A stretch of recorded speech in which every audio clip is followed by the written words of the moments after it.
Guess they got an extra timeout for that Jaguars game. Oh, they don't carry over, huh? Oh, you can't bring them over to the next game? Didn't know that. 10:03 on the Fan. What's happening, everybody? Tiki and Tierney show. How are you, Tiki? I am doing Giants. fantastic. Look, BT, I told you they were going to win. I knew they were going to win. I agree because with you, by the Giants way. Can beat anybody when they play this way, especially in the silly, stupid season that is the National Football League in 2022. But this was the most important Giants win of the year. Go back to Tennessee. Yeah, that one was important because it was Brian Daboll and Joe Shane's first win of their 10 years here in New York. But this was the most important Giants win because it took a narrative that was starting to slide. I mean, it was starting to get a little ugly. You get destroyed, doors blown off by the Philadelphia Eagles. All of a sudden, this feel-good story is starting to slip and slide away, but they stabilize against an important road win, their first victory in the NFC East against the Washington Commanders, and it puts them back into a feel good, we can play a certain way, and we can beat anybody. And I think the most important thing that I take away from this one is the Giants are still flawed. They're still going to have 3 and outs that are just confounding. They're still going to give up big plays. They're still going to do all of these things. But they are the best coached team that this Giants organization has had in a really long time. I mean, you got to go all the way back to, maybe the first Coughlin Super Bowl in 2007 to find a team that was this well coached offensively, defensively, and it's starting to help players rise above themselves. We've said it all season long with Daniel Jones. He's my guy. I'm not even thinking about it anymore. He's the quarterback. Saquon needed to come out of this gross slump that he was in. And when I say Saquon, I mean the offensive line and Saquon. And then defensively, they know they have inferior players on that side of the ball because of their practice squad guys, or they just haven't had a ton of experience, but their starters are hurt.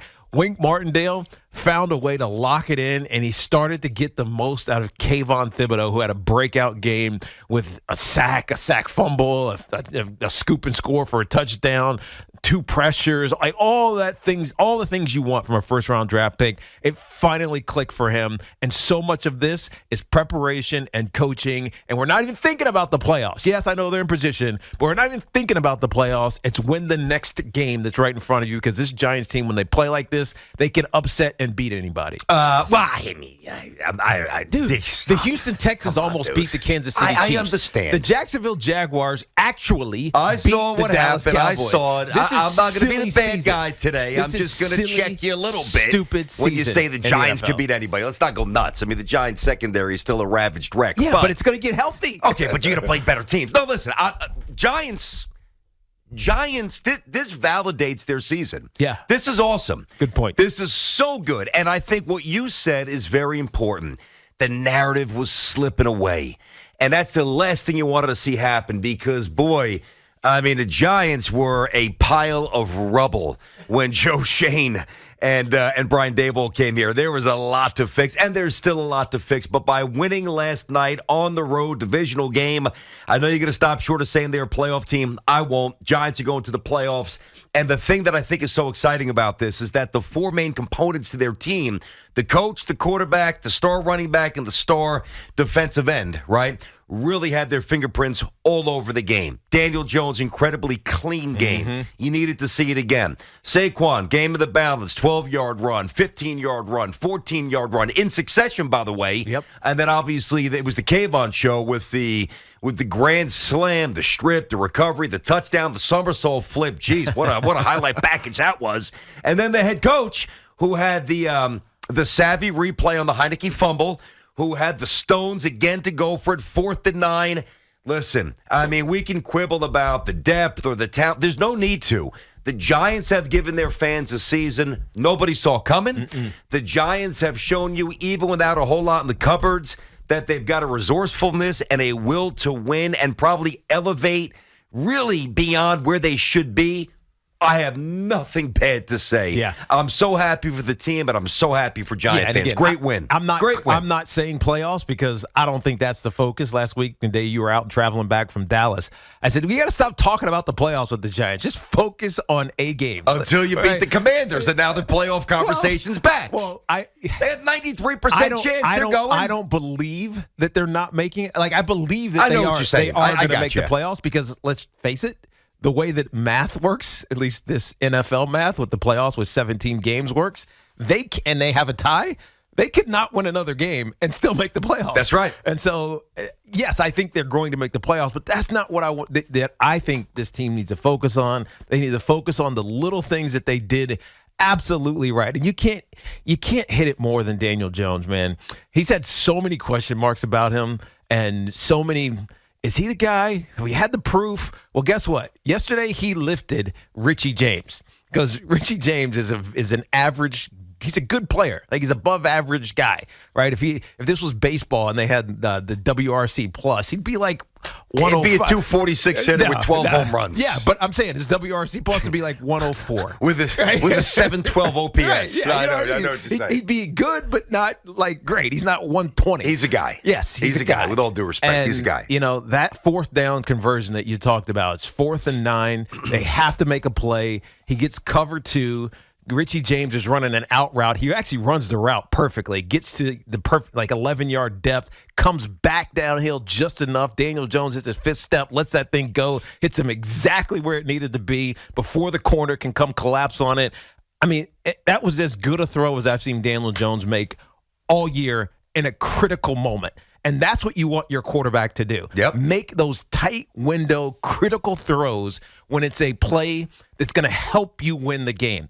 We'll get to the Jets. Zach Wilson couldn't make that throw. We'll get to that. We talked about it before the show. He can't make that throw right now. But Daniel Jones is making those throws, and he's lifting this team, and it just makes you feel like, man, even if they have a 6-3 and outs, something good is going to happen because of Daniel Jones. Yep. There's a conviction that the Giants' future is bright, and that's the first time we could say that in a long time. There's no doubt. 10 minutes after 10. Good Monday to everybody on the fan. Hopefully you had a good weekend. We're here all week before we load up for Christmas. And happy Hanukkah to everybody. Happy holidays. We're inside of our Town Fair Tire studio. Our friends at Town Fair remind you that you always get the guarantee lowest price on name brand tires from Connecticut to Maine. Nobody beats Town Fair Tire. Nobody. Now, for some reason, our producer has brought in our Christmas gifts today. Yes, I know. And I'm just going to tell you right now, when we start talking about the Jets, I might start banging back some Irish coffee. Because he brought me a bottle of, I'm a Johnny Walker guy, nice bottle of Black Label. Thank you very much. I'm sipping my coffee here. Mm-hmm. I might have to throw a little bit in when we get to those miserable Jets who fumbled away a huge opportunity. But this is about the Giants out of the chute. You got to feel good. You got to love it.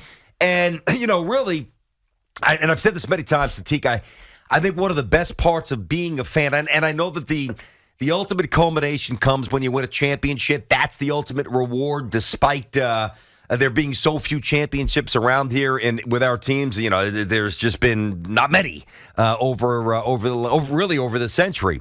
But, man, this incremental growth to me is so inspiring. Mm-hmm. It's a galvanizer. It's an uplifting moment. And Giant fans, you got to feel awesome. Yeah, you got to feel awesome about this. Great win. Especially because as a season goes on, you just start hitting that point where it feels like either it's inevitable, that is, you're going to the playoffs, or, man, we got to start thinking towards next season. And it's interesting because the Jets are kind of in purgatory right now. They're in no man's land as it pertains to that at this point in the season, whereas the Giants have started to say, all right, there's a second season here. We've done really well. We had a little bit of a slide. What's happened? More than a little. It was 5-6 weeks, man. It was a month. It was the third of the season. It was a month. Really? And a month where they couldn't win, looked bad, got blown out in one game, gross tie. It just felt like this thing is falling a little bit. But that happens in sport. Baseball has 2 months where these guys can't play well. The Yankees did last year, but they still end up getting to the postseason. The Giants had a bad little month.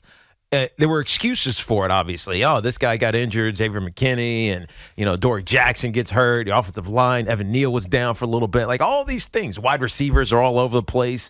Guys aren't contributing the right way, but they pulled themselves out of it. And when you pull yourself out of that slide, it's hard, right? Think about, something rolling downhill, a rock rolling, a big boulder.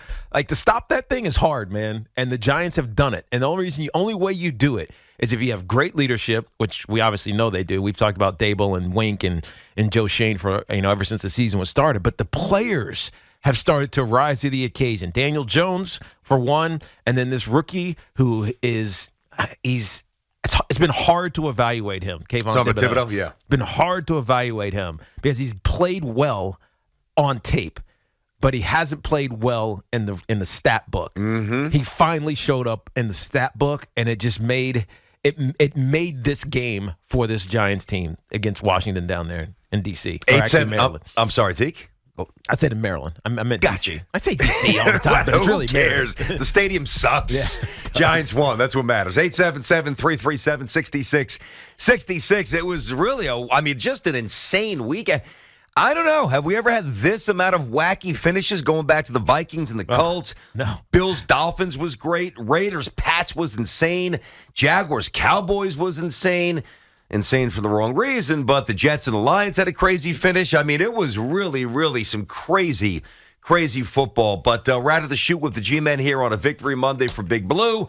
We'll get to the Jets later. Don't worry. Beningo 1140. I'll give you my thoughts, and obviously Tiki as well, on a multitude of malfunctions for the Jets who just continue. I'm just not going to get to the Jets. I'm not going to ruin this Giants vibe. I'm going to save that stuff for a little later. Probably 20 minutes, 30 minutes, we'll start weaving them in. And something about Stevie Cohen over the weekend that I saw that is amazing. So we got you covered. 877-337-6666.